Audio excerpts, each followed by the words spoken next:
Welcome back to the channel, everybody. Today's video is episode 3 of the Garage Proj. So the Garage Proj is a project that James and I are working on for a client. In today's video, we're going to be doing some tree felling. Is that what it's called? Yeah. I call it tree falling because that's what the trees do, but it's tree felling. Yeah, tree felling. Tree felling. Which we have some really good footage of. We've got some great footage of it. Let's backtrack a little bit and talk about why we're felling these trees. So I'm not 100% on board with falling any trees that aren't dead or, potential widow makers. Building around where the trees are located isn't always your best option. Which is what I wanted to do. Yeah, especially when you're disturbing the ground near the root systems. A bunch of trees that we're going to bring over to our property, that we've actually brought over to our property. So we'll show you the process of that. And we have also acquired a sawmill. Portable sawmill. A portable sawmill. So these trees are not going to waste. The process of tree felling is actually a very interesting thing and a very dangerous thing. So we have a guy out here that does all of that work for James, and we were able to capture some really good drone footage. That's what this video is going to be about.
If you've made it to the end of the video, then I'm pretty sure you're going to want to hear what I've got to tell you.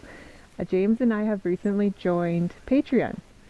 So if you don't know about Patreon, Patreon is a platform similar to YouTube that you can pay us a monthly subscription to gain access to more Thai life, which means behind the scenes videos, watching our videos ahead of time before we post them on YouTube without ads, which is a big deal. And it just generally gets us funded for all the hard work that we do to put out these videos directly to us without relying on the algorithm and views and all of those fun things that us YouTubers have to deal with to actually make something on our YouTube channel. So I'm going to put a link in the description to our Patreon. There's 3 tiers that we've set up right now. Send us a message if there's anything specific that you want to see from us. We have it listed of things that we're willing to share for each tier that you would join. And yeah, hopefully we can connect with you that way. We want to do more behind the scenes. We want to show you some of our bloopers. We want to show you a little bit more, but we want to do it through Patreon because it's just going to be more beneficial for you and for us. So please check out that description. Thank you so much for watching the video. We really hope you enjoyed it. Thank you for following along on our journey and supporting us and enjoying and commenting. And if you haven't subscribed, please hit that subscribe button. We'd really appreciate it. Have a great day. See you on the next video.